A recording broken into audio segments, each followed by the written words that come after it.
आपातकाल के 50 साल पूरे होने पर त्रिपुरा भाजपा अध्यक्ष राजीव भट्टाचार्य ने कहा कि हम काला दिवस मना रहे हैं। हम जानते हैं कि तत्कालीन प्रधानमंत्री इंदिरा गांधी ने प्रधानमंत्री पद की अपनी कुर्सी बचाने के लिए आपातकाल लागू किया था।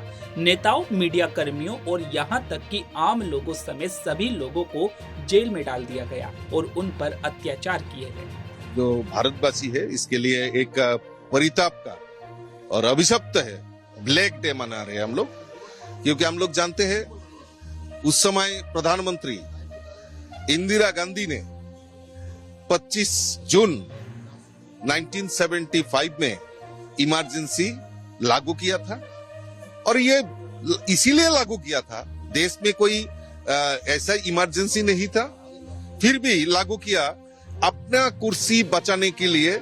उस समय प्रधानमंत्री इंदिरा गांधी ने यह लागू किया और इसके बाद ये देश में सभी लीडर, सभी बड़े पॉलिटिकल लीडर हो, मीडिया हो, आम जनता हो, इन लोगों को जेल में डाल के जो अत्याचार किया है, ये एक ब्लैक डे हम लोग मना रहे।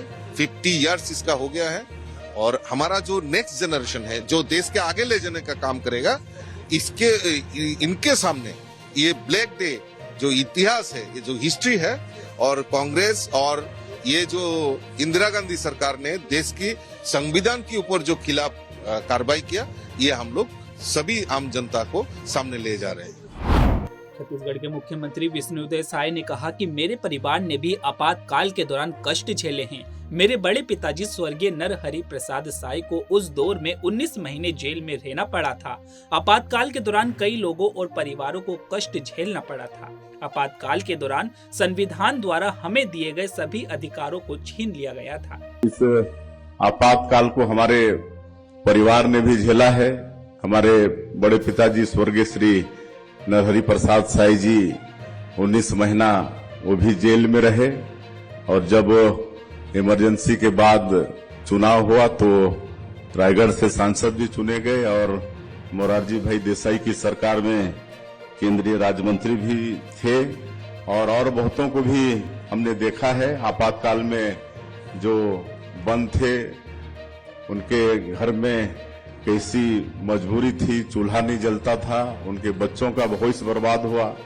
ऐसे अनेकों परिवार को हमने देखा है।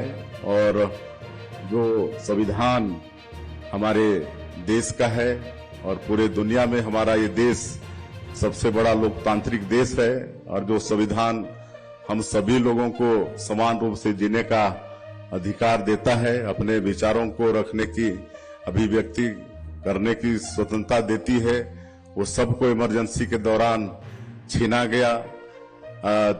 मीडिया जो लोकतंत्र का चौथा स्तंभ होता है, उसमें भी सेंसरशिप लगा दिया गया। आज का ये दिवस 1975 का 25 जून वास्तव में काला दिवस था। उसको हम लोग भी बच्चे थे तो थोड़ा थोड़ा, क्योंकि हमारा परिवार भी उस दंश को झेला है, तो महसूस करने से ही रूह कांप जाता है। हिमाचल प्रदेश के मुख्यमंत्री सुखविंदर सिंह सुक्खू ने कहा कि हमारे पास जितने अधिक पर्यटक होंगे उतना ही यह स्थानीय अर्थव्यवस्था का समर्थन करेगा। पर्यटन उद्योग को प्रोत्साहित करना हमारी प्राथमिकता रही है। प्री मानसून जल्द ही आ गया है, हमने पर्याप्त तैयारियां की है। मैं पर्यटकों से मानसून के दौरान हमारे पर्यटन स्थलों पर आने का आग्रह करता हूँ। आज चुटकुला खुला है और मुझे कल ही डीसी साहब बता रहे थे कि काफी टूरिस्ट वहाँ आ रहा है।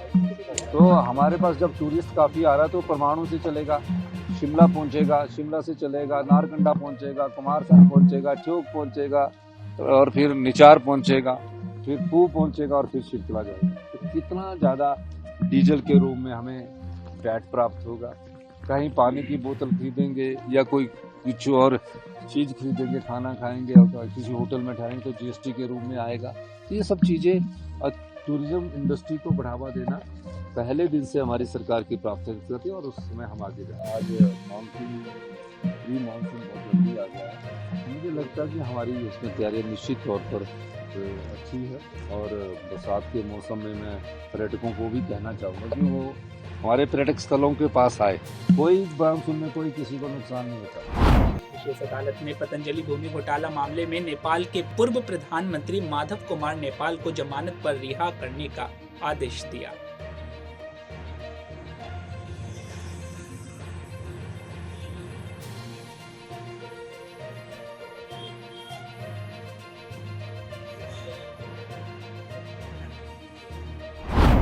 नगर निगम ने अदालत के आदेश के बाद मुंब्रा क्षेत्र में 17 अवैध इमारतों को ध्वस्त कर दिया।